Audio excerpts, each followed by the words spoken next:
దేవుని స్తోత్రం. హల్లెలూయా.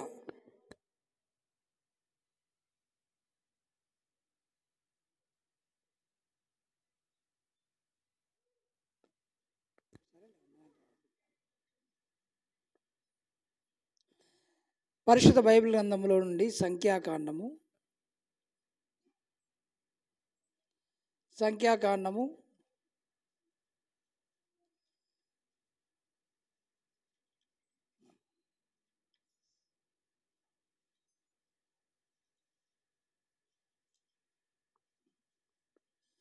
పరిశుద్ధ బైబిల్ గ్రంథంలో నుండి సంఖ్యాకాండము 24వ అధ్యాయము 17వ వచనాన్ని మనం మూలవాక్యంగా చదువుకుందాం.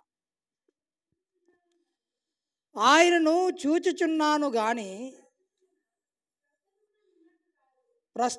ప్రస్తుతమున ఉన్నట్టు కాదు, ఆయనను చూచుచున్నాను గాని సమీపముననున్నట్టు కాదు. నక్షత్రము యాకోబులో ఉదయించును, రాజదండము ఇశ్రాయేలులో నుండి లేచును, అది మోయాబు ప్రాంతములను కొట్టును, కలహవీరులందరినీ నాశనము చేయును. చదవబడిన దైవ లేఖన భాగము దేవుడు మనందరి వినికిరులు మనకు ఆశీర్వాదకరంగా మార్చునుగాక. ఆమేన్.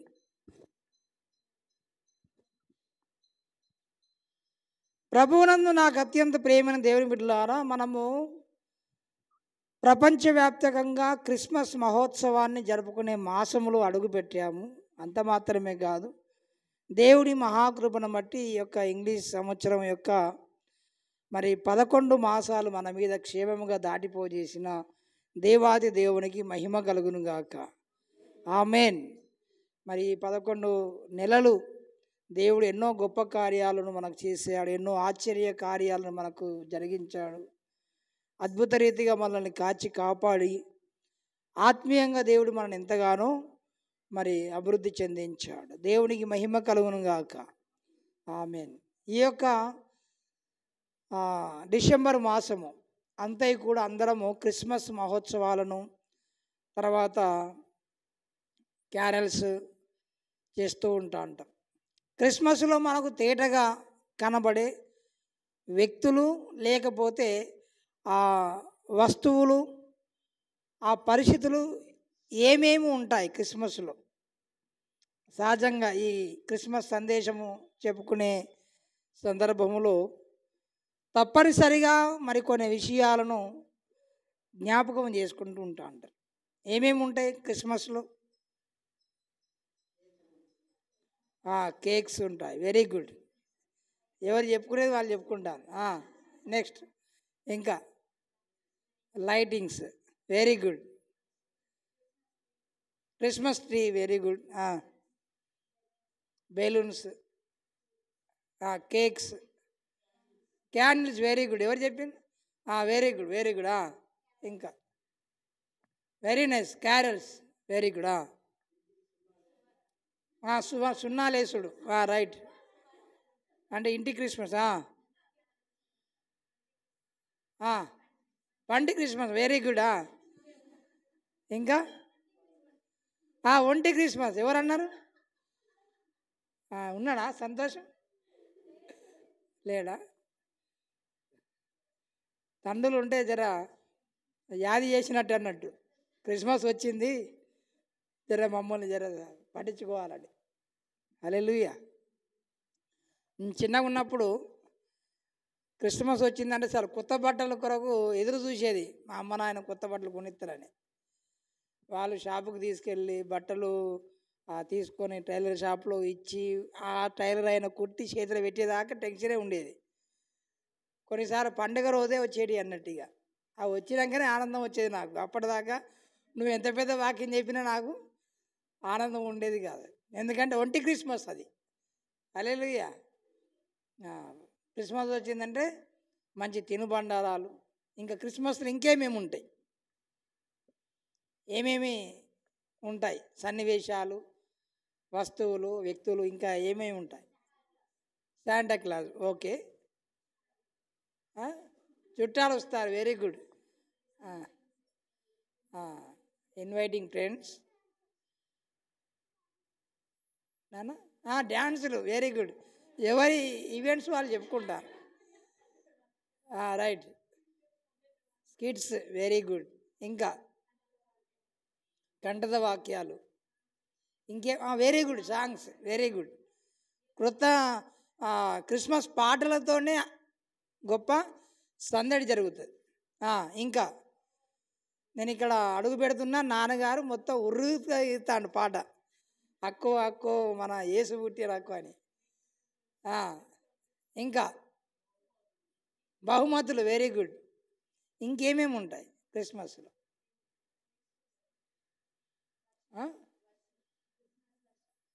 ఆరాధన. క్రిస్మస్ అంటేనే క్రీస్తును ఆరాధించటం. Very good.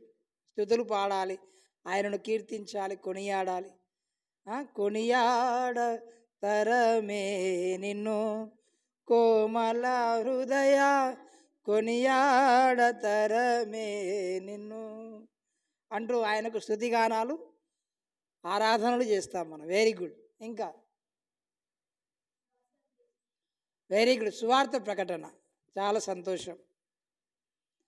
ఏ మాసంలో చేసినా చేయకపోయినా డిసెంబర్ మాసంలో మాత్రము విరివిగా సువార్త ప్రకటించబడుతుంది. అంతే ఇక. హల్లెలూయా. ఇంకా క్రిస్మస్లో ఇంకేముంటాయి? ఏముండయో మమ్మల్ని అడుగుతా, నువ్వే చెప్పరా సార్ అవన్నీ? కలక ఏముంటాయి క్రిస్మస్లో? ఏమైనా చెప్పాలనుకుంటే అందరూ అన్నీ ఒక్కొక్కటి చెప్పేసిందన్న, నేను ఏం చెప్పాలి ఇక బావని? అంతేనా? కొంచెం నాకు కనబడ్డాడు, కూర్చోండి. Right, okay. క్రిస్మస్లో క్రీస్తు ఉంటాడు. ఓకే, ఉంటాడు ఉండరా? క్రీస్తు లేని క్రిస్మస్ మనం చేసుకోం కదా. బర్త్డే చేసుకోవాలంటే ఎవరు ఉండాలి? బర్త్డే బాయో గాల్లో ఉంటేనే అది దానికి అర్థం. క్రీస్తు లేకుండా క్రిస్మస్ చేసుకుంటే అది కరెక్ట్ ఉండదు. క్రిస్మస్లో ఇంకేముంటాయి? ఏం చెప్పుకుంటాము? గొల్లలు ఉన్నారు క్రిస్మస్లో, ఓకేనా? తర్వాత దూతలు కూడా ఉన్నారు. యేసయ్య పుట్టాడని వార్త తీసుకొచ్చింది ఎవరు? దూతలు. జ్ఞానులు కూడా ఉన్నారు, దేవుని స్తోత్రం. రాజులు ఉన్నారు, రాజులు. కానుకలు బంగారు. మరి ఈ క్రిస్మస్కి ఏమేమి పట్టుకొస్తారో చూడాలి. బంగారం తెస్తారా, సాంబ్రాన్ని తెస్తారా? అయ్యా ఇంకా చెప్తలేవని చూస్తారా అయ్యగారు? ఎవరన్నా మొన్న బంగారం కొనుక్కుంటాను అంటే నేను ఎవరిని ఏమో అద్దరను, కొనుక్కోండి, ఎంతైనా కొనుక్కోండి. మన టీవీ ఇట్లా వాక్యం చూద్దామని నేను టీవీ ఆన్ చేశాను. ఒక ఆవిడ ఏడ్చుకుంటూ ప్రార్థన చేసుకున్నారు దేవునికి, దేవా ఒక్కటే కాసు ఉన్నది నాకు బంగారం, మాకు ఇంకా ఎక్కువ కావాలని ప్రార్థన చేసిందట. దేవుడు ఆశీర్వదించి 6-7 కాసులు కొనుక్కున్నదట. అంటే 10-15 తులాలు ఏదో కొనుక్కున్నట్టు ఉన్నది. మళ్ళీ వచ్చి సాక్ష్యం చెప్పింది. హల్లెలూయా. బంగారము, సాంబ్రాణి, బోలము. ఇంకా మరియమ్మ, వెరీ గుడ్. మరియమ్మ వచ్చిందంటే ఇంకెవరు వస్తారు? యోసేపు, వెరీ గుడ్. ఇంకా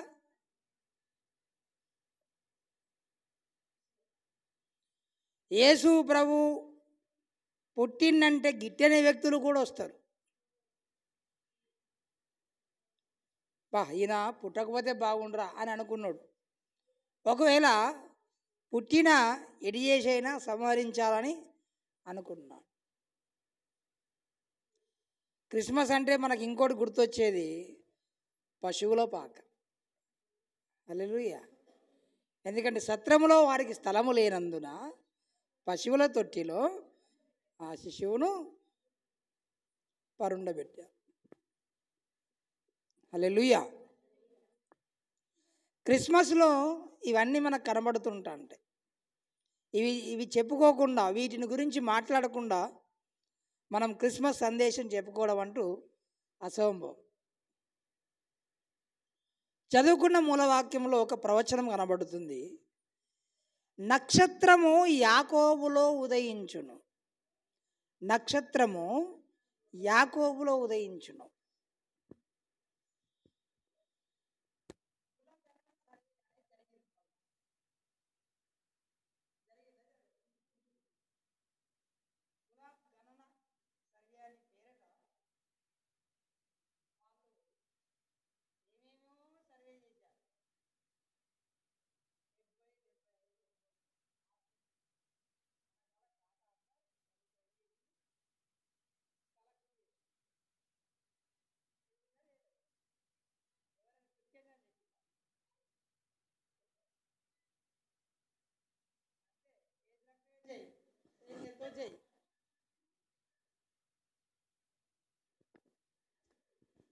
కానీ వాళ్ళకి తెలియని విషయం ఏంటంటే, డిసెంబర్ మాసం వచ్చిందంటే క్రీస్తును నమ్మిన బిడ్డలు అందరూ ఇంటి మీద రాసుకోయిగా, బామ్మో ఇట్లా కూడా రాస్తారు అన్న అంటే అట్లా రాయరలే. అట్లా రాస్తారంటే అది కూడా ఆలోచన చేస్తాం మనం, అవునా కదా? మనం చెప్పిందే రాసుకుంటారు, సంతకం పెట్టించుకొని పోతారు. ఇదంతా నిజమే అని సత్యం చెప్పించినని. సరే, అది చెప్పకపోవడానికి కొన్ని కారణాలు ఉన్నాయి, చెప్పడానికి కొన్ని కారణాలు ఉన్నాయి. ఇప్పుడు అది మన సందర్భం కాదు దాని గురించి వివరణ మాట్లాడుకోవడానికి. కానీ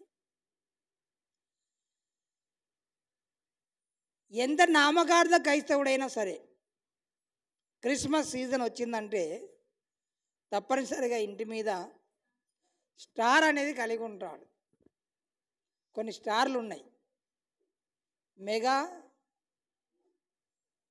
సూపర్, పవర్. నువ్వు ఏ స్టార్ అయినా పిలుచుకోగాక, అసలు దేవుని వాక్యం ఏం చెప్తుందో మనం గ్రహించాలి. ఎవరు స్టార్స్? యేసు ప్రభువు పుట్టక మునుపు కొన్ని సూచనలు జరుగుతాయని దేవుడు ఆయన పుట్టక మునుపే రాయించాడు. అందులో ఒక ప్రాముఖ్యమైన సూచన నక్షత్రము. నక్షత్రము నక్షత్రము యాకోబులో ఉదయించును అని అన్నాడు. యాకోబు అనగా ఇశ్రాయేలు సమాజం. అందుకొరకే కిందనే అన్నాడు, రాజదండము ఇశ్రాయేలు నుండి లేచును. యేసయ్య పుట్టినప్పుడు మేము ఆయన నక్షత్రమును చూచి వచ్చితిమని అన్నారు తూర్పు దేశము నుండి వచ్చిన జ్ఞానులు. తూర్పు దేశపు జ్ఞానులు అంటే దేనికి తూర్పున ఉన్నవారు? వారు ఇశ్రాయేలు దేశమునకు తూర్పున ఉన్న జ్ఞానులు. ఇశ్రాయేలు దేశము ప్రపంచ పటంలో నడమన ఉన్నది. ప్రపంచ పటాన్ని కనుక మీరు 4 మడతలు మలిస్తే ఆ మధ్యలో ఉండే కేంద్ర బిందువే ఇశ్రాయేలు దేశము. ఇంకా గట్టిగా చెప్పాలంటే ఇంకా ఇశ్రాయేలు దేశములో ఆ మధ్యలో ఉండే స్థలమే బెత్లెహేము. బెత్లెహేము. యేసు ప్రభువు పుట్టినప్పుడు ఆకాశంలో ఒక వింత నక్షత్రము ఉదయించును అని పరిశుద్ధ బైబిల్ గ్రంథంలోనే కాదు, ఇంకొక మత గ్రంథంలో కూడా రాయబడి ఉంది. మీకు తెలిసిన కొన్ని మతాల పేర్లు చెప్పండి. బుద్ధిస్టులు, ఓకే. ఇస్లాం, హిందూస్, పర్షియన్స్, సిక్కిజం, ఇంకా జైనిజం. ఇలా కొన్ని ప్రఖ్యాతిగాంచిన మతాలు కొన్ని ఉన్నవి. అందులో పారసీక మతం, పార్సీ మతమును అవలంబించేవారు కొంతమంది ఉన్నారు ప్రపంచంలో.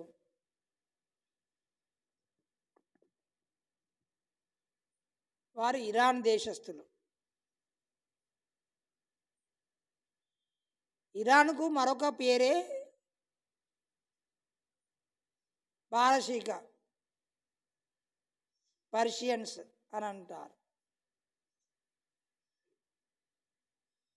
ఆరియన్స్ అని కూడా అంటారు ఇరాన్. మన భారతదేశంలో ఉత్తర భారతదేశంలోనికి వచ్చిన వారే ఆర్యులు. ఆర్యులు అంటే ఇరాన్ యొక్క వేరొక రూపము. మానవజాతి ఆరంభమైందే మధ్యప్రాచ్యములో. ఆ నుండే మొత్తం ప్రపంచం అంతా వలస వెళ్ళారు. ముందు వచ్చిన వాళ్ళు ద్రావిడులు అనగా సౌత్ ఇండియన్స్. ఆ తర్వాత వచ్చిన వారు ఆర్యులు, నార్త్ ఇండియన్స్. మన భారతదేశం సంగతి చెప్తున్నా. ఈ రీతిగా భారతదేశంలో వచ్చారు. పారసీక మతాన్ని స్థాపించి దానికి ఒక గ్రంథాన్ని రాసిన ఋషి పుంగవులు ఎవరయ్యా అంటే జరత్రుష్ట మహర్షి. ఆయన పేరేం పేరు? జరత్రుష్టుడు. ఆ పేరు పిలవడం ఇంగ్లీషులో కాస్త కష్టమై జొరాస్టర్ అని అన్నారు అతనిని. వారికి ఒక గ్రంథం ఉన్నది. ఆ మతాన్ని అవలంబించేవారు అగ్నిని ఆరాధిస్తారు. వారి మత స్థలంలోనికి, ఆలయంలోనికి ఎవరిని రానియ్యరు, బయట వాళ్ళను. వాళ్ళు మాత్రమే వెళ్ళి ఆరాధన చేసుకుంటారు. వాళ్ళకు ఒక గ్రంథం ఉంది. ఆ గ్రంథం పేరు జెండ్ అవెస్త. జెండ్ అవెస్త.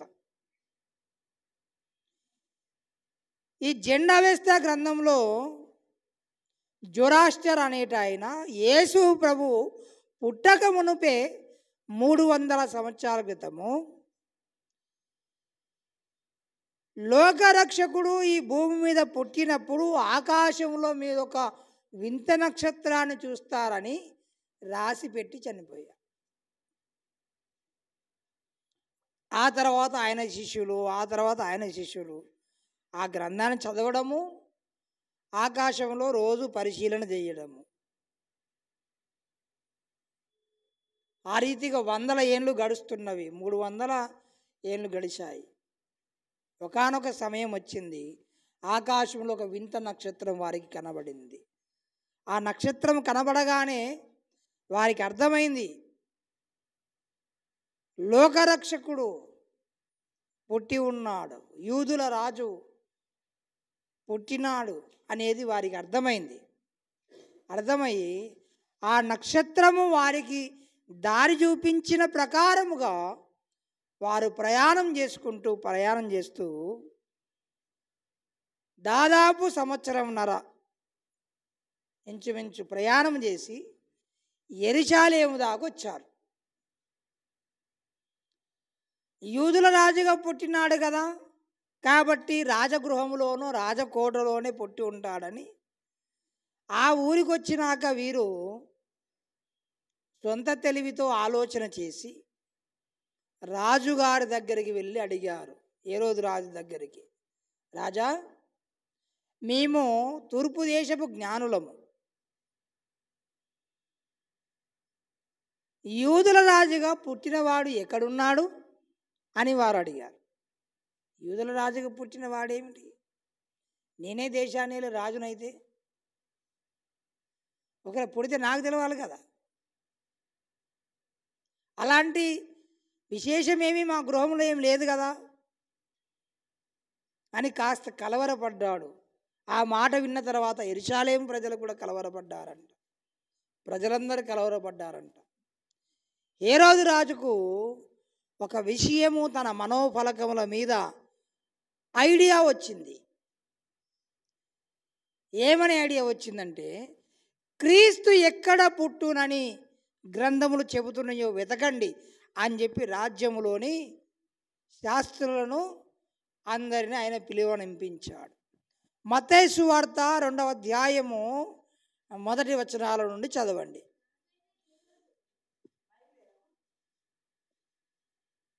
రాజైన హేరోదు దినములయందు రాజైన హేరోదు దినములయందు యూదయ దేశము బెత్లెహేములో యేసు పుట్టిన పిమ్మట ఇదిగో తూర్పు దేశపు జ్ఞానులు యెరూషలేమునకు వచ్చి, యూదుల రాజుగా పుట్టినవాడు ఎక్కడ ఉన్నాడు? మేము ఆయన నక్షత్రమును చూచి ఆయనను పూజింపవచ్చితిమని చెప్పిరి. హేరోదు రాజు ఈ సంగతి వినినప్పుడు అతడును అతనితో కూడా యెరూషలేము వారందరూ కలవరపడిరి. చాలు. హల్లెలూయా. అతనితో పాటు యెరూషలేము వారందరూ కలవరపడ్డారంట. అదేంది యూదుల రాజుగా పుట్టినవాడని అడుగుతున్నారు. మళ్ళీ వచ్చిన వాళ్ళు సామాన్యులు కాదు, వాళ్ళు మేధావులు, జ్ఞానులు. మళ్ళీ వచ్చింది కూడా దగ్గర ప్రాంతం నుంచి కాదు, సుదూరమైన ప్రాంతం నుండి. ఇంతగా వీరు జాడబట్టుకొని వచ్చారంటే ఇదేదో నిజమే అయి ఉంటుంది అని అందరికంటే ఎక్కువగా హేరోదు రాజు నమ్మాడు. హల్లెలూయా. నమ్మి కపటోపాయముతో ఈ జ్ఞానులతో ఏమంటాడంటే, సరే మీరు వెళ్ళి ఆ శిశువు ఎక్కడ పుట్టాడో మీరు చూసిరండి, మీరు వెళ్ళేటప్పుడు మాకు కూడా చెబితే మేము కూడా ఏం చేస్తాము? చదవండి ఆ మాట 8వ వచనంలో.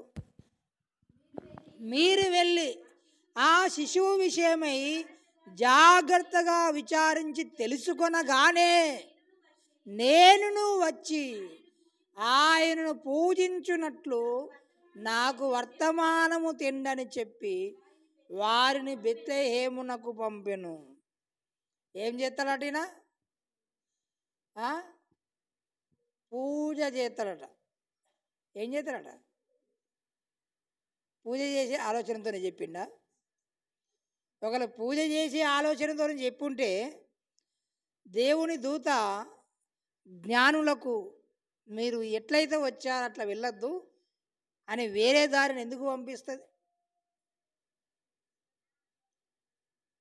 హేరోదు రాజు గురించి ఏమని రాయబడిందంటే, ఆ శిశువును చంపజూచిన వాడు చనిపోయెను. ఎవరట వాడు? దయచేసి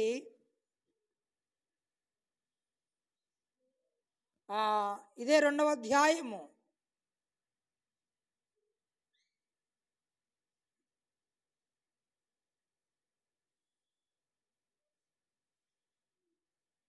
19 చదవండి. 21వ వచనం అమ్మ. శిశువు ప్రాణము తీయజూచుచుండిన వారు చనిపోయిరని చెప్పాను. ఎవరి ప్రాణం తీయాలనుకున్నాడు? శిశువుగా ఉన్నప్పుడే ప్రాణం తీయాలనుకున్నాడు హేరోదు. లేకపోతే నేను రాజునై ఉండగా ఇంకో రాజా అని తన అహం దెబ్బతినింది. యూదుల రాజుగా పుట్టిన వాడు ఎక్కడున్నాడంటే, నాకు పోటీగా ఈయన కూడా ఏదో రాజ్యం ఏదో ఏర్పాటు చేస్తాడు కావచ్చు అని అనుకున్నాడు హేరోదు. యేసయ్యను అప్పగింపబడే ముందు పిలాతు ముందు నిలబెట్టినప్పుడు పిలాతు అడిగాడు, నువ్వేదో రాజద్రోహంగా మాట్లాడావని వీళ్ళందరూ నీ మీద సాక్ష్యం చెబుతున్నారు, నువ్వు రాజువేనా అని అడిగారు. ఏమన్నాడు? అబ్బాయి అట్లాంటిది ఏం లేదండి, నేను రాజుని కాదని అన్నాడా? ఏమన్నాడు?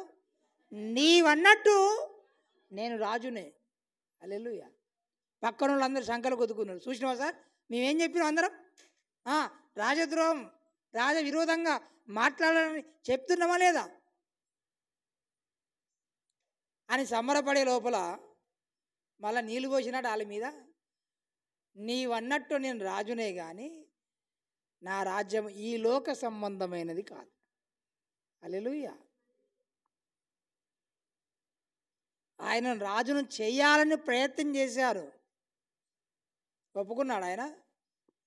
ఈ లోక సంబంధంగా ఆయన ఏదో గొప్ప కావడానికి వచ్చిన దేవుడు కాదు ఆయన. ఆయన నీవు నేను మనమందరము గొప్పగా ఉండాలని ఈ లోకానికి వచ్చిన దేవుడు ఆయన. హల్లెలూయా. మనలను ధనవంతులుగా చేయుటకు ఆయన దరిద్రుడుగా ఈ లోకములోనికి వచ్చాడు ఆయన. హల్లెలూయా. రాజే కానీ రాజగృహంలో లేడు, రాజకోటలో లేడు. ఎక్కడున్నాడు? పశువుల తొట్టిలో. హల్లెలూయా. క్రిస్మస్ మనకు నేర్పించే పాఠాలు కోకొల్లలు.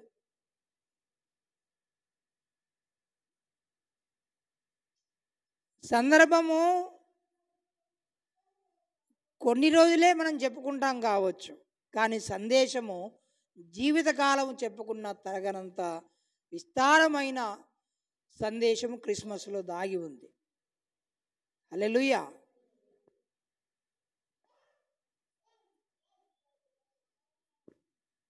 తూర్పు దేశపు జ్ఞానులు చుక్క వారికి దారి చూపిన కొలది వారు యెరూషలేము దాకా వచ్చారు. తూర్పు దేశము నుండి యెరూషలేము దాకా వచ్చారు.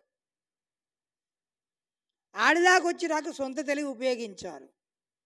నేను చెప్తున్నాను దేవుని సేవకుడుగా, నీవు నీ సొంత తెలివి ఉపయోగిస్తే నీకు నష్టం జరుగుతుంది, నీ ద్వారా చాలామందికి నష్టం జరుగుతుంది. మనం దేవుని దగ్గరకు వచ్చినాక సొంత తెలివి ఉపయోగించడం మానేయాలి ఫస్ట్. మరి ఏం చేయాలి నాయన అంటే దేవుడు చెప్పినట్టు మనం నడుచుకోవాలి. వీరు అనగా జ్ఞానులు శిశువు దగ్గరికి ఎట్లా వెళ్ళారట?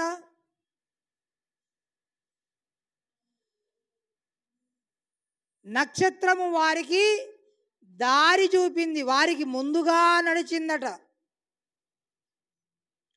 ఆ నక్షత్రం మీద ఆధారపడితే వీరు తప్పనిసరిగా శిశువు ఉన్న స్థలానికి తీసుకొని వెళ్ళేదే. యెరూషలేము దాకా మాత్రం వీరు దేన్ని వెంబడించారు? నక్షత్రాన్ని వెంబడించారు. అక్కడికి వచ్చినాక సొంత బుర్ర ఉపయోగించారు. ఫలితం ఏమిటో తెలుసా? ఆ దేశంలోని 2 సంవత్సరాల నిడివి గల మగ శిశువులందరూ చంపబడ్డారు. ఎవరు చేసిన పొరపాటుకు? జ్ఞానులు పొరపాటు చేస్తారా? చేయరా? జ్ఞానులు పొరపాటు చేయరా? మరి ఇప్పుడే చేయరన్నారు. అంటే ఇప్పుడు మీతో అదే తిప్పాలి సార్. చేస్తారంటే అటుపోతావు, చేయరంటే ఇటు వస్తావు.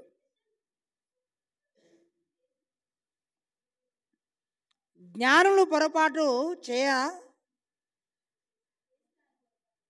ఇగో అన్న చేస్తారని కొంతమంది చెప్పిండు, చేయరని కొంతమంది చెప్పిండు కదా.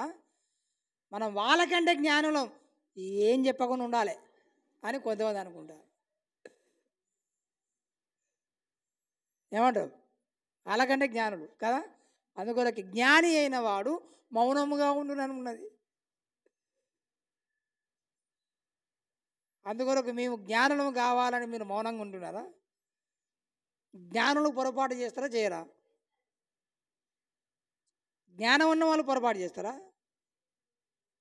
అంటే చెయ్యరని చెప్పాలని ఉందన్న, కానీ చేసినట్టుగా కనబడుతుంది. మరి ఇప్పుడు ఏంటిది పరిస్థితి అని అంటే ఏం చెప్తున్నావో అది వినండి. జ్ఞానులు పొరపాటు చేస్తే నష్టము తీవ్రంగా జరుగుతుంది. ఒక అజ్ఞాని పొరపాటు చేస్తే కొంచెం నష్టమే జరుగుతుంది కావచ్చు, కానీ జ్ఞానవంతుడు పొరపాటు చేస్తే నష్టం యొక్క తీవ్రత చాలా ఉంటుంది.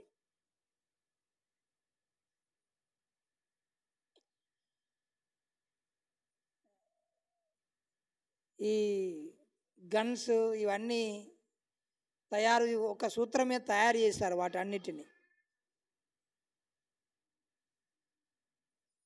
ఏ సూత్రం మీద తయారు చేశారు?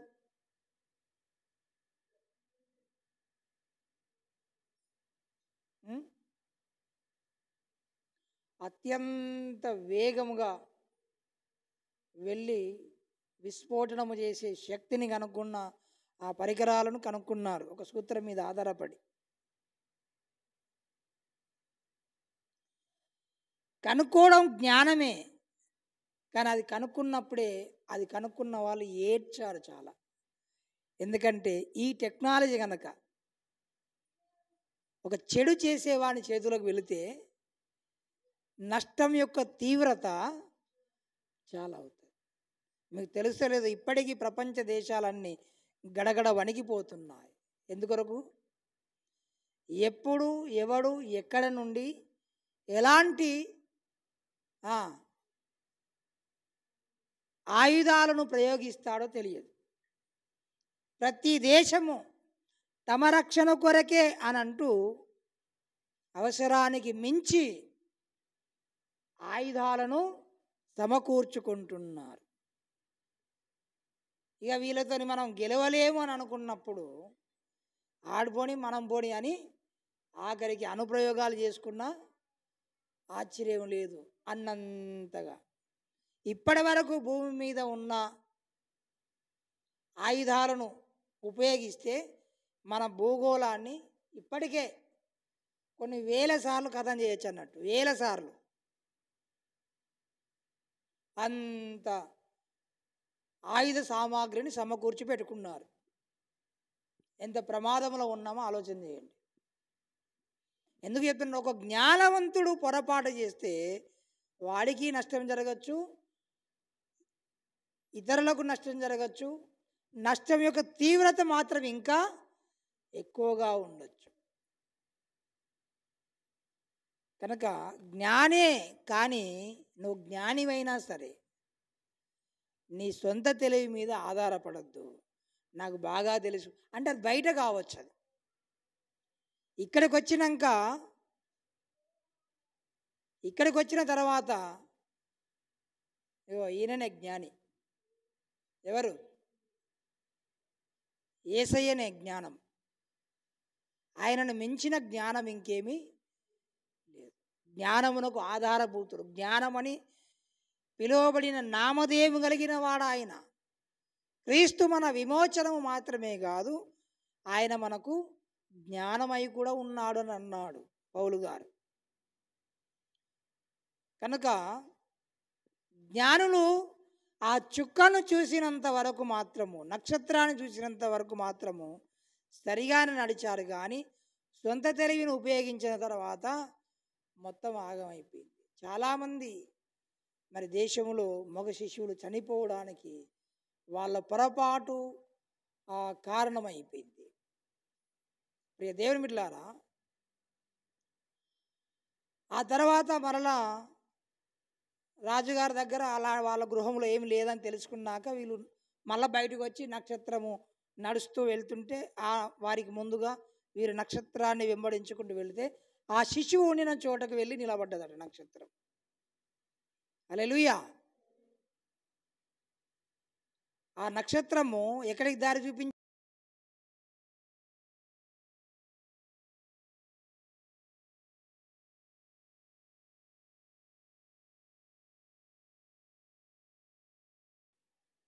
యేసయ్యను ఈ జ్ఞానులు దర్శించినప్పుడు యేసయ్య ఎక్కడున్నాడు?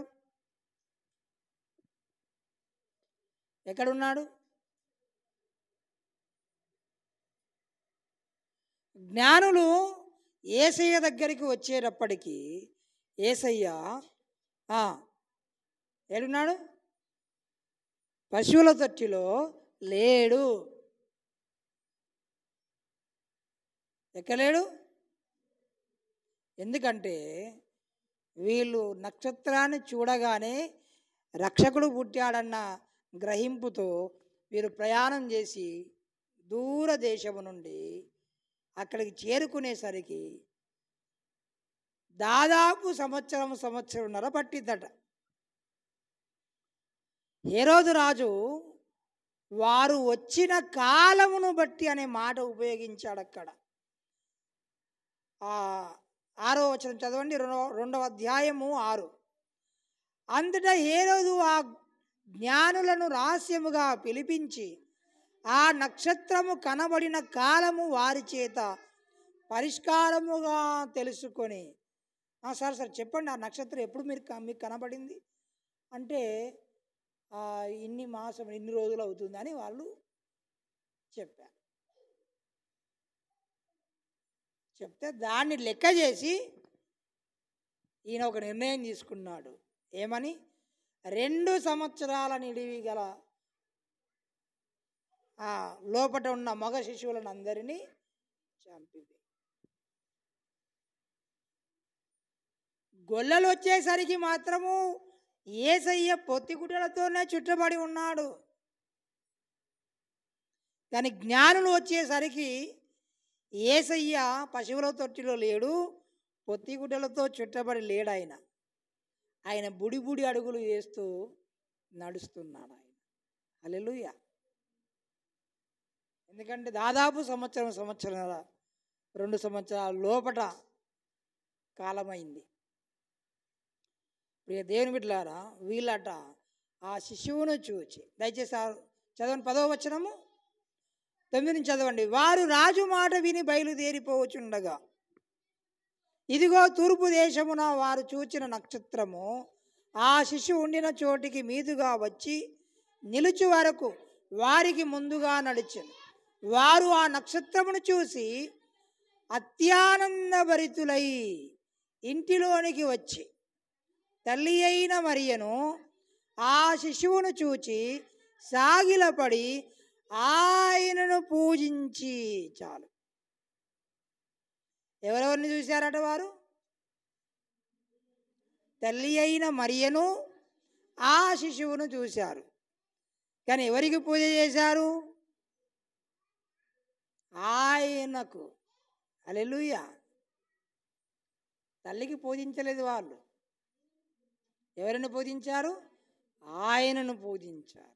ఈ రోజుల్లో మరి కొంతమంది ఆమెను పూజిస్తాను. పేర్లు చెప్తే మళ్ళీ కొంతమంది బాధ అవుతుంది.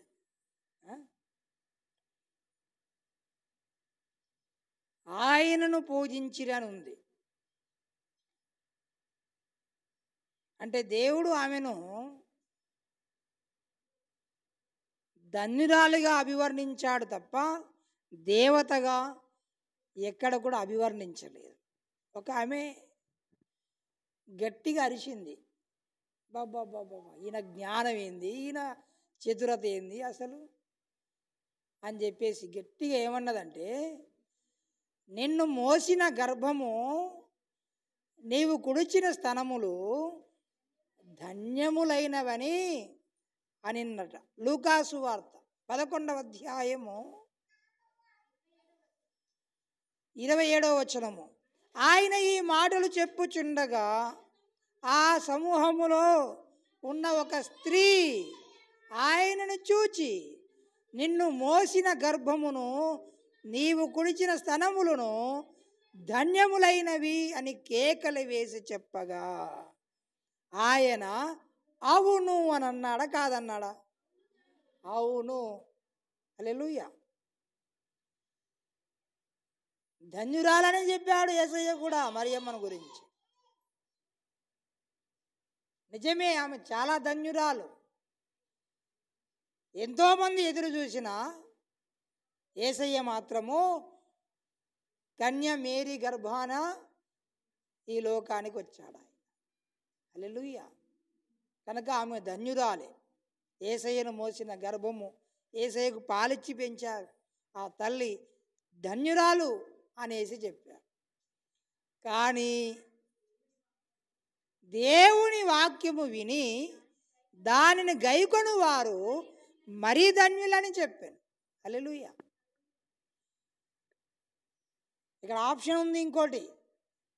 యేసయ్యను మోసి యేసయ్యకు పాలు ఇవ్వడమే మీరు ధన్యతగా భావిస్తే, దేవుని వాక్యమును విని దానిని గైకొంటే మరీ ధన్యులవుతారట. 100 మార్కులది ఒక ఆప్షన్ ఉంది, 50 మార్కులది ఒక ఆప్షన్ ఉంది. దేన్ని మీరు చూజ్ చేసుకుంటారు? అవునా కదా? మరి మరీ ధన్యులం కావాలా, మళ్ళీ కొంచెమే ధన్యులం కావాలా? మరీ ధన్యులం కావాలంటే వాక్యాన్ని విని గైకొంటే మరియమ్మ కంటే కూడా నీవు ధన్యుడవైపోతావు. హల్లెలూయా. ప్రియ దేవుని బిడ్డలారా, వీరు నక్షత్రము వారికి దారి చూపిన కొలది వీరు వెళ్ళి మరియను ఆ శిశువును చూసి ఆ శిశువు ఎదుట సాగిలపడ్డారట. హల్లెలూయా. నువ్వు జ్ఞానవంతుడవైనా సరే, ధనవంతుడవైనా సరే, యేసయ్య ఎదుట సాగిలపడవలసిందే.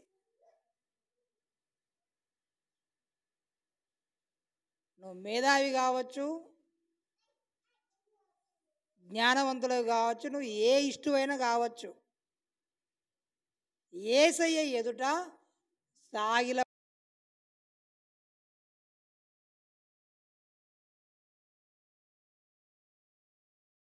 సాగిల పాడి మ్రోకేదము సత్యముతో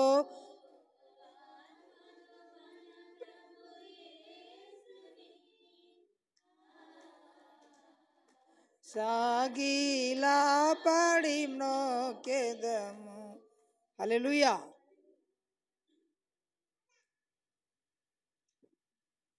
సాగిలపడి మొక్కి వారి యొక్క పెట్టెలు విప్పి విలువైన వస్తువులను, ఆ బంగారము, బోలము, సాంబ్రా ఆయనకు సమర్పించి తిరిగి దూత ద్వారా హెచ్చరిక చేయబడిన వారై వేరొక మార్గములో అక్కడి నుండి వెళ్ళిపోయారు. వీళ్ళు నన్ను అవమానపరిచారని హెరోదు అనుకొని ఏం చేశాడు? 2 సంవత్సరాల వయసు కలిగిన లోపట ఉన్న పిల్లల మగ శిశువులను అందరినీ చంపించేశారు. చిన్నపిల్లలకు జ్వరం వస్తేనే ప్రాణం తల్లడిల్లుతుంది. వాళ్ళు ఏడిస్తే మన ప్రాణము తల్లడిల్లుతుంది. సైనికులు రావడం, రాజాజ్ఞ అని చెప్పి చిన్నపిల్లలను వధించడం, ఓ ఓ అని రామాలో అంగలార్పు వినబడిననే ప్రవచనం నెరవేరింది. చూస్తాంటేనే కళ్ళ ముందు పిల్లలను, పసిబిడ్డలను చంపి వెళ్ళారు. చాలా బాధాకరమైన విషయం. మనం ఈరోజు క్రిస్మస్ అంటే ఆర్భాటము, ఆడంబరము, డ్యాన్సులు ఎన్నో ఉన్నాయి, సంతోషంగా జరుపుకుంటున్నాం. కానీ యేసయ్య పుట్టినప్పుడు అంత బాధలతోనే జరిగింది. క్రిస్మస్ అంతా భయం గుప్పిట్లో జరిగింది, ఇరుకులు ఇబ్బందులలో జరిగింది, వేదనలో జరిగింది క్రిస్మస్. ప్రియ దేవుని బిడ్డలారా, జ్ఞానులకు కూడా ఈ నక్షత్రం ఏం చేసింది? దారి చూపింది. ఆ నక్షత్రము జ్ఞానులను కూడా యేసయ్య దగ్గరికి నడిపించింది. ఆ నక్షత్రము జ్ఞానులను కూడా యేసయ్యకు సాగిలపడేవారిగా చేసింది. ఆ నక్షత్రము యేసయ్యను పూజించేటట్టుగా వారిని అక్కడికి తోడుకొని వచ్చింది. హల్లెలూయా. క్రిస్మస్ వచ్చిందంటే ఇంటి మీద స్టార్ పెట్టుడే.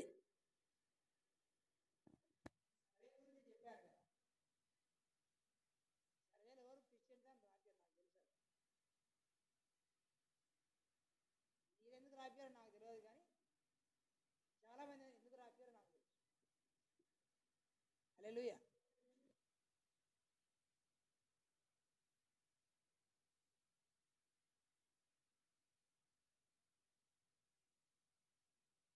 నీవు క్రీస్తును అనుసరిస్తావా, లేకపోతే వదిలిపెడితే నేను ప్రాణాలతో వదిలిపెడతాము, లేకపోతే అనుసరిస్తానని చంపేస్తావని అంటే మాత్రం ప్రాణాలకు తెగించైనా యేసయ్యను అనుసరించడానికే ఇష్టపడతా.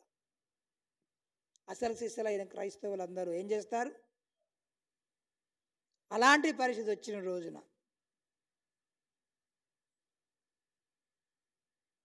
చావోరేవో తెలుసుకునేటప్పుడు ఏం చేస్తారు? అప్పుడు ఒక దానియేలు కావాలి నువ్వు, అప్పుడు ఒక షద్రాకు మేషాకు అబేద్నెగోలు కావాలి. అయితరా?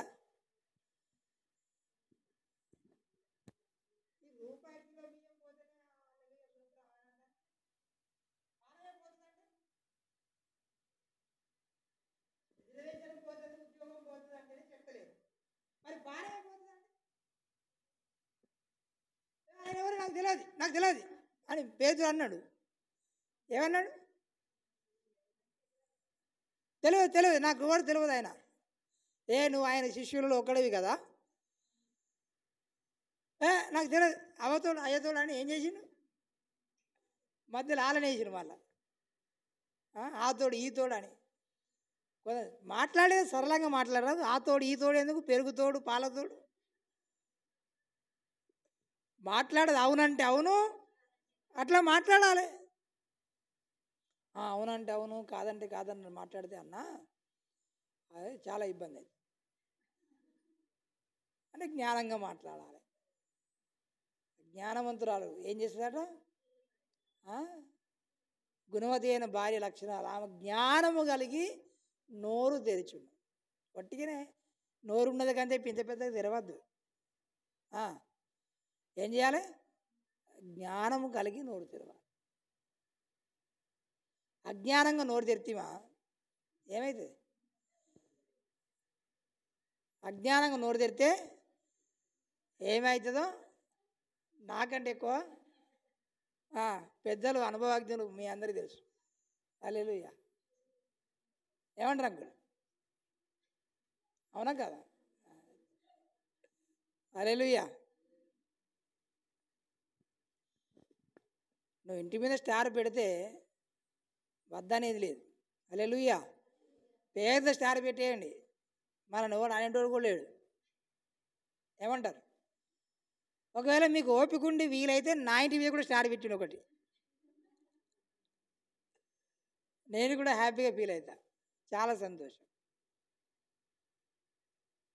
అయితే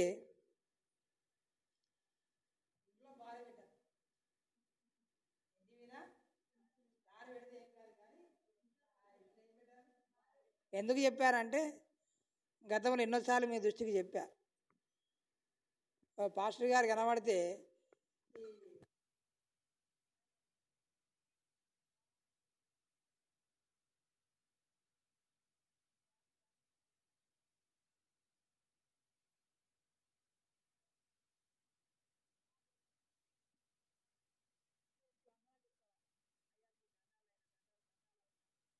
అరే నాకెందుకు దండాలు చెప్తున్నారా? మీరు మీరు మీ వృత్తి వేరు, మా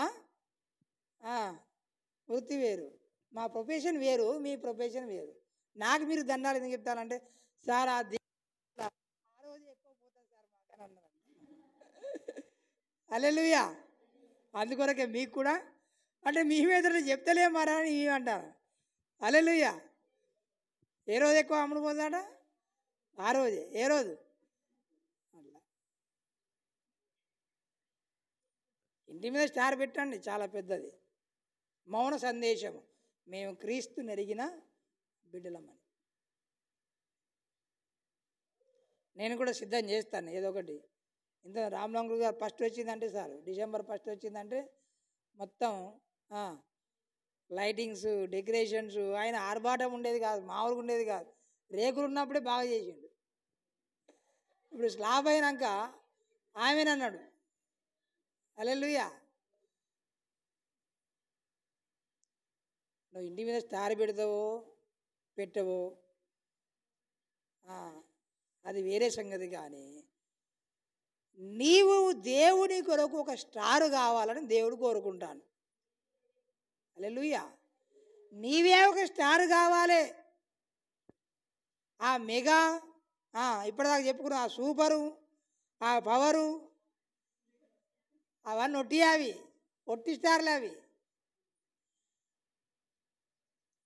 నీవు దేవుని పక్షముకు ఒక స్టార్ కావాలి అని అంటే ఏమైతే మనం స్టార్ అవుతాం? ఏం చేయాలి? పరిశుద్ధ బైబిల్ గ్రంథం చెబుతుంది. దానియేలు ప్రవచన గ్రంథము 12వ అధ్యాయము 3వ వచనాన్ని కనుక గమనిస్తే, దానియేలు 12:3, బుద్ధిమంతులైతే ఆకాశ మండలములోని జ్యోతులను పోలిన వారై ప్రకాశించెదరు, నీతి మార్గమును అనుసరించి నడుచుకొనున్నట్లు ఎవరు అనేకులను త్రిప్పుదురో వారు నక్షత్రము వలె ప్రకాశించెదరు. హల్లెలూయా.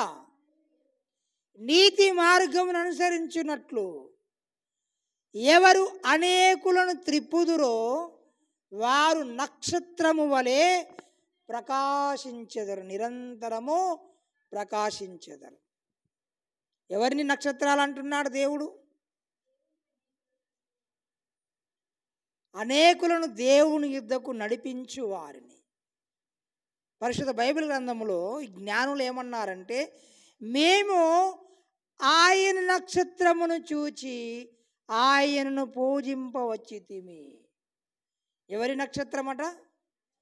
ఆయన నక్షత్రము.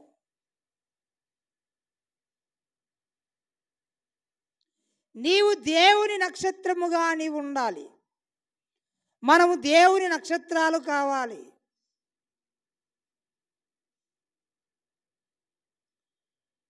ఎలా మారుతాం దేవుని దృష్టిలో అంటే, మనము నీతిగా బ్రతుకుతూ, మనము రక్షణ పొంది, మనము పాప క్షమాపణ పొంది, యేసయ్య శిలువ యజ్ఞము యందలి విశ్వాసములో మనము దినదినము బలపరచబడుతూ, కొంతమందిని అయినా సరే దేవుని యొద్దకు మనం నడిపించగలిగితే మీరే స్టార్లు. హల్లెలూయా. ఇక్కడ ఉన్న మీరందరూ సాధారణమైన వ్యక్తులేమి కాదు. మీరు దేవుని పక్షముగా వెలిగే గొప్ప జ్యోతులుగా ఉన్నారు. హల్లెలూయా.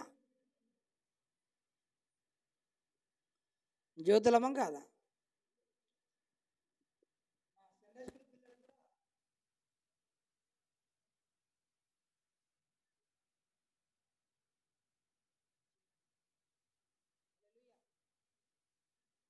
మరి క్రిస్మస్ల మీద క్రిస్మస్లు పోతానే. 2023 క్రిస్మస్ పోయింది, 2022 పోయింది, 21 పోయింది, 20 పోయింది.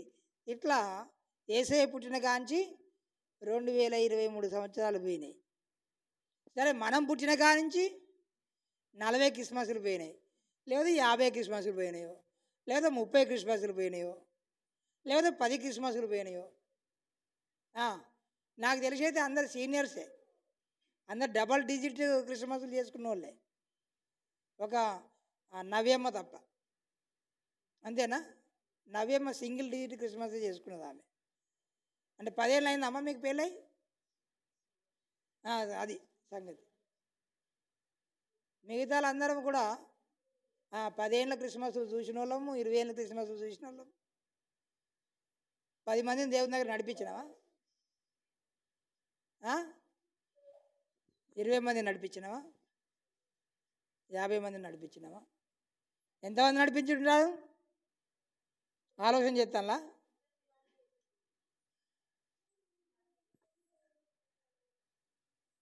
సరే, వాళ్ళు వస్తారా రారా అనేది సంగతి తర్వాత.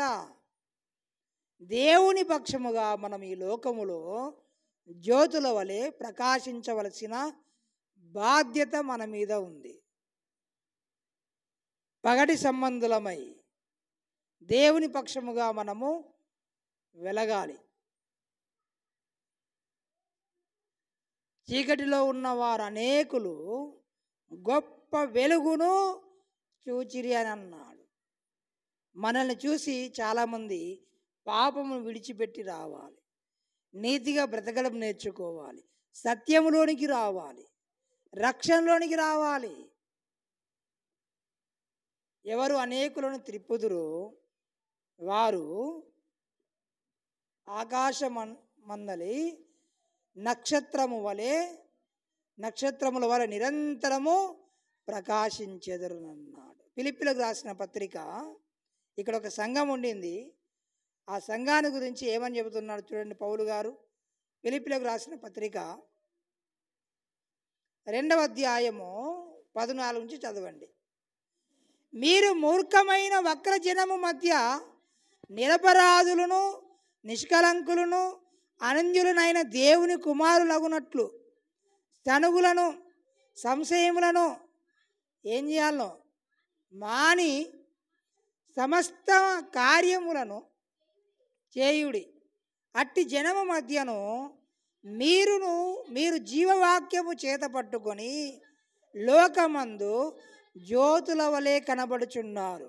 అందువలన నేను వ్యర్థముగా పరిగెత్తలేదనియు, నేను పడిన కష్టము నిష్ప్రయోజనము కాలేదనియు క్రీస్తు దినమున నాకు అతిశయ కారణము కలుగును. హల్లెలూయా. అనేక మార్లు సువార్త ప్రకటించి గొప్ప పరిచర్య చేసి ఆఖరికి జైల్లో పడ్డాడు పౌలు గారు. జైల్లో ఉండి పత్రిక రాశాడు. ఎందుకో తెలుసా? వీళ్ళ గురించి విన్నాడట ఆయన. దేవుని పక్షముగా వీరు ఒక జ్యోతుల వలె ప్రకాశిస్తున్నారని విన్నాడట. హల్లెలూయా. ఏమన్నాడంటే, నేను పడిన కష్టము మీ విషయమై వ్యర్థము కాలేదు. ఒకవేళ వీళ్ళు ఎవరికి ఇష్టం వచ్చినట్టు వాడు నడిచాడు అనుకోండి, ఏమనుకునేవాడు? ఇంత వాక్యం ప్రకటించాను, ఎన్ని మర్మాలు చెప్పాను, యుగములలో తరములలో దాచబడిన అనేక మర్మాలు చెప్పాను, సత్య మార్గమును మరి విశదీకరించి బోధించాను, సర్వసత్యమును బోధించాను, సత్ప్రవర్తన నేర్పించాను, సువార్తను ప్రకటించాను, వాక్యమును బోధించాను, వారిలో ఏమి మార్పు కలగలేదా? అయ్యో, నేను వాళ్ళ కొరకు పడ్డ కష్టమంతా ఏమైపోయింది అనుకుంటాడు? వ్యర్థమైపోయిందని అనుకునేవాడు. కానీ ఇక్కడ ఏమంటున్నాడు? అందువలన నేను వ్యర్థముగా పరిగెత్తలేదనియు, నేను పడిన కష్టము నిష్ప్రయోజనము కాలేదనియు క్రీస్తు దినమున నాకు అతిశయ కారణము కలుగును. మీరు సరిగా భక్తి నేర్చుకొని దేవుని పక్షంగా ఒక గొప్ప వెలుగు వెలిగితే దేవుని రాకడలో మాకు ఒక అతిశయము ఉంటుంది. శేబాష్ బిడ్డ, నీకు అప్పగించిన మందును చక్కగా కాసావు, చక్కగా పెంచావు. శేబాష్ పిల్లలారా, మీరు నా పక్షముగా మంచిగా ఈ లోకములు వెలిగారని దేవుడు మిమ్మలను మెచ్చుకుంటాడు. అంతే తప్ప ఆ వాక్యము ఇదంతా మాకు కుదరదండి, అన్నీ వింటాం, అన్నీ చేస్తామా, అన్నీ కుదురుతుందా మనకు? సబ్కా సున్నా కూర్చున్నాయి కర్నా అనే సూత్రాన్ని పాటించాలి అని అనుకుంటున్నారు. అంటే అందరు చెప్పేది వినాలే, ఎవరు చెప్పింది చేయొద్దు అనేది ఒక రకం. ఇంకో కొంతమంది సబ్కా సున్నా అప్నా కర్నా, అందరు చెప్పేది వినాలి, మనకు తోచిందే చేయాలి అని.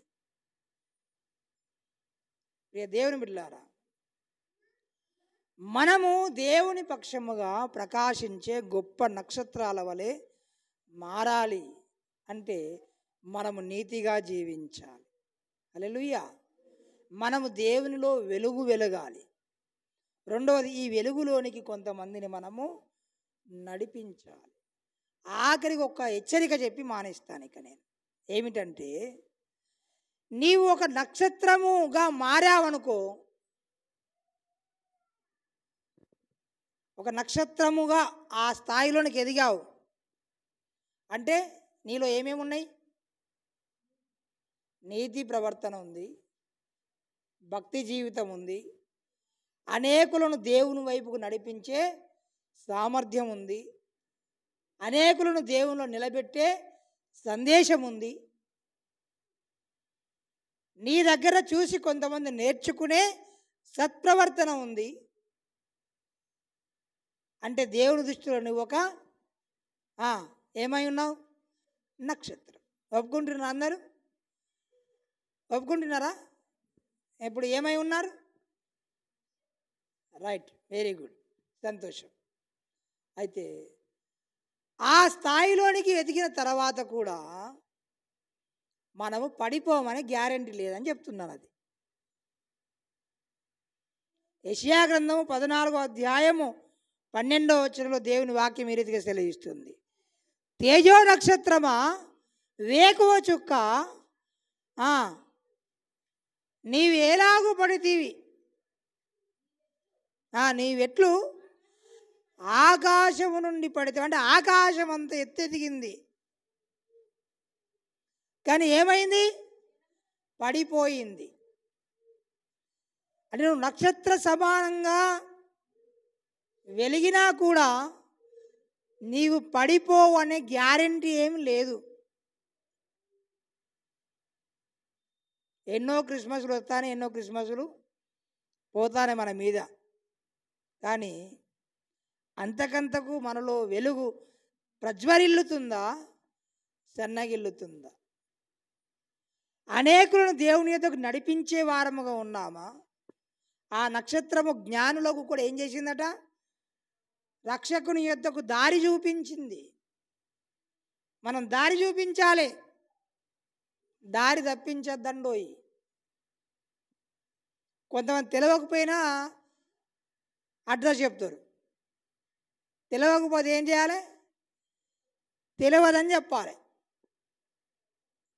తెలిసినట్టు చెప్పదు. మొన్న ఒక ఊరికి పోయినాం మేము, మెయిన్ రోడ్డు మీద ఉండి అడిగాము, ఈ ఊరు అటు ఇట్లా ఈ రోడ్డు మీకు ఆ ఊరికి వెళ్ళొచ్చా అని. పోవచ్చు అని గంగిరెద్దు లేక తలకాయ ఊపినారు. 7 కిలోమీటర్ల లోపలికి పోయినాక అటు దారి లేదు. వాడు దొరకబడితే సన్మానం చేస్తుంది, కానీ వాడు దొరకలే నాకు. మళ్ళీ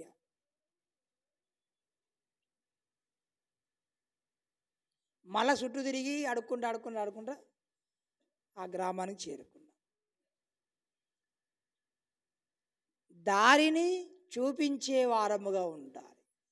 అది యేసయ్య పాదముల యొద్దకు నడిపించే వారముగా ఉండాలి.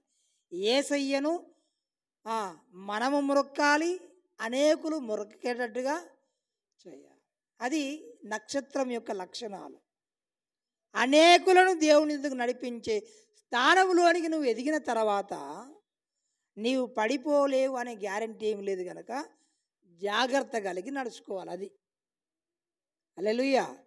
నేను చెప్తే 10 మంది వస్తారు తెలుసా, నేను చెప్తే 20 మంది వస్తారు తెలుసా అంటే ఆ స్థానంలో వచ్చిన తర్వాత కూడా నువ్వు పడిపోయే ఛాన్సులు ఉన్నాయి. కనుక నీ సొంత రక్షణను భయముతోనూ వణుకుతోనూ కొనసాగించుకోవాలి. హల్లెలూయా.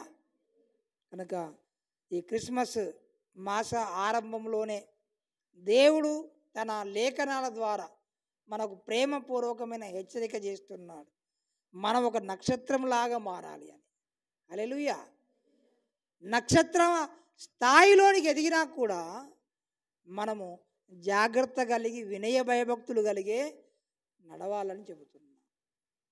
వీరు జ్ఞానులే, కానీ సొంత మెదడును ఉపయోగించినందుకు వారు దారి తప్పారు, చాలా నష్టము జరిగింది. కనుక దేవుని దగ్గర ప్రార్థన చేసుకుందాం. రండి, ప్రార్థన చేసుకుందాం. అందరం తలలు వంచి కళ్ళను మూసుకొని దేవుని సన్నిధిలో ప్రార్థన చేద్దాం. రండి, అందరం అడుగుదాం దేవుణ్ణి. దేవా, నక్షత్రము యాకోబులో ఉదయించునన్నారు, మీరు మాలో ఉదయించినందుకు వందనాలు. మీరు అనేక హృదయాలలో ఉదయించేలాగున మమ్మల్ని ఒక పాత్రగా, ఒక సాధనంగా మీరు వాడుకునండి. అనేకులను మీ నీతి మార్గంలో నడిపించేలాగున మమ్మల్ని ఒక సాధనంగా వాడుకునండి. అంత స్థాయిలోనికి మేము ఎదిగినా కూడా మా ఆత్మీయ స్థితిని జాగ్రత్తగా కాపాడుకునుట మాకు నేర్పించమని అడుగుదాం. ప్రార్థన చేద్దాం. హల్లెలూయా.